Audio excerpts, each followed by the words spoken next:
আজকে বানাবো চিকেন কষা। তার জন্য চিকেনটা ধুয়ে রেখেছি, মশলা নিয়ে নিয়েছি, আলু, পেঁয়াজ, আদা, রসুন আর টমেটো, কাঁচা লঙ্কা কেটে নিয়েছি।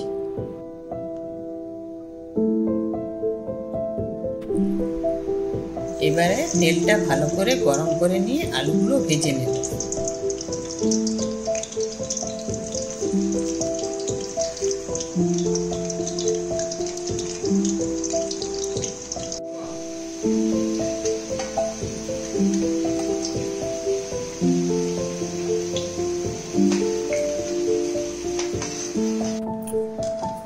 তারপর পেঁয়াজ, তেজপাতা দিয়ে দিলাম। পেঁয়াজটা যাতে তাড়াতাড়ি গলে তার জন্য নুন দিয়ে দিলাম।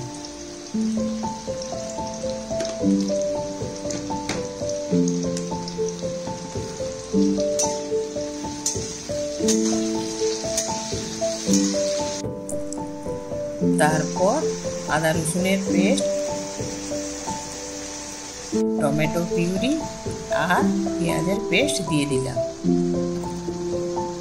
শেষে লঙ্কা গুঁড়ো, হলুদ গুঁড়ো দিয়ে ভালো করে মশলাটাকে কষিয়ে নিলাম।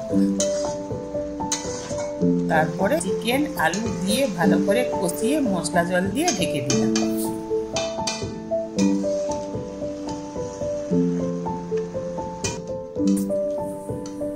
খানিকক্ষণ পর আমার চিকেন কষা রেডি।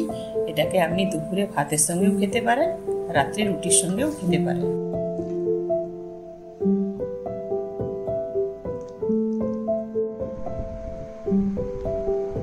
যদি আপনাদের এই ভিডিওটি ভালো লেগে থাকে তাহলে অবশ্যই লাইক, কমেন্ট, শেয়ার এবং সাবস্ক্রাইব করবেন।